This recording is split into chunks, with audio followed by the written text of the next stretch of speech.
Hello there, everyone. Good afternoon, good morning, or good evening. It is the DAUG here, and you get to see the zombie face, as I like to call myself, because I know I'm not a good-looking man. I am a zombie. I am a Gengar. But we're going to talk about the Plus game Stripe, they just got announced not too long ago. Don't know how everyone else feels about them, but I'm going to give you my opinion. I'll give you an overall grade at that point.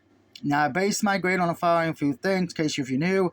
I based it on the trophies, I based it on the games itself, and I based it on, is there any fun, or are they more just tedious more than anything? The first one is Immortals of Avenue. Hopefully I'm pronouncing that one right. PS5. I actually have that.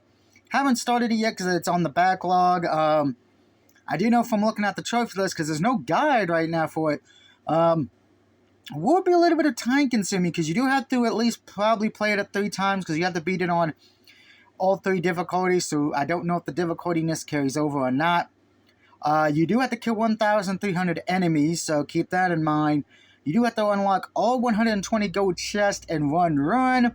I'm guessing that means there's no chapter selection, I'm going to guess. Or if there is, who knows if they carry over. Again, no trophy guides available at this moment, which is surprising, actually, because all 3 don't really have a trophy guide available on the trophy sites I'm on. So it's kind of weird. And then, of course, the last one is pretty much unlock all skills for all the your characters for each one, because there's like 3 different skill branches. So you got to unlock everything on those. So, and there's a lot of chapters. So looks fun. I mean, it is from EA, so take it with a grain of salt. EA's kind of up and down. I mean, but I bought it when it was on sale because I did want to play it, because it did look good. It did interest me. And this game actually came out last year, so it is the newest one out of the 3. Definitely recommend it if you love single-player games and all that. It is a good single-player experience. Now for the only co-op game, to my knowledge. By the way, the Immortal Games is only on PS5. Next is Minecraft Legends, which you get both versions, the 5 and the 4. From the one person who platinumed, who kind of made a trophy guide, but it's not an official one. Took him about 25 to 30 hours, but he did say it depends on your skill. They're all online trophies, so you will have to play with a buddy. And there is one trophy you have to beat the game on Legendary difficulty from start to finish. So you can't just change it to Legendary difficulty, right at the end. So you do got to do that one legitly. My best recommendation, because I actually have the game, played it for a while. It is fun, but it is one of those you want to play with friends. So if you have friends who love Minecraft, or you want a fun, easy co-op game, that's kind of different, definitely give that one a shot. I would recommend. But just know the trophy list will depend on skill more than anything else.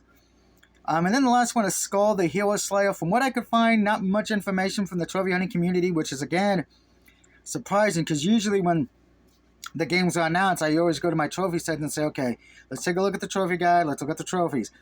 Can't really do this time, because no trophy guides really exist for these on the trophy sites I'm on.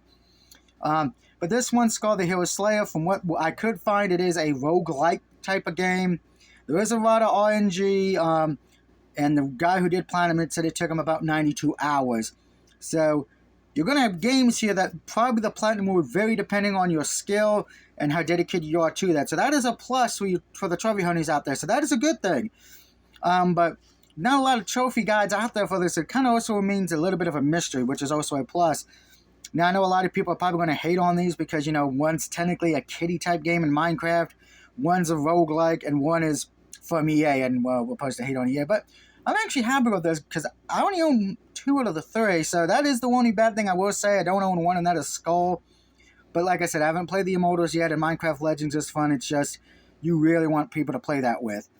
So I'm going to give April's games about a C+, not bad, not great, average.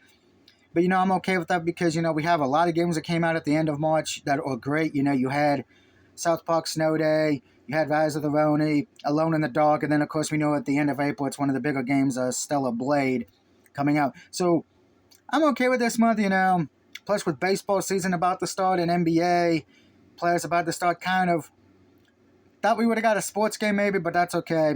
I don't expect to hit a great month every month like a lot of other people. I think everyone expects every month to be an A or a B, but sometimes you're going to get a C month. You're not going to get a month that's great, but not bad. It's average. But let me know what you guys think of the games if you have played them.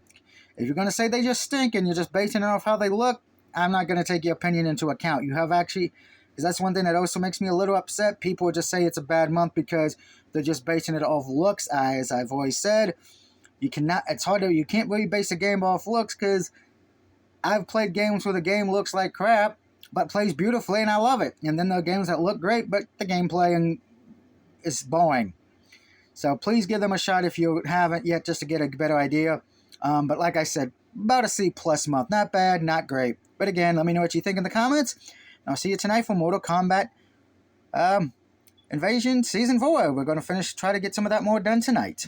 We already beat the boss Mileena, so we just got to go through all the miscellaneous crap. Till then, ta-ta!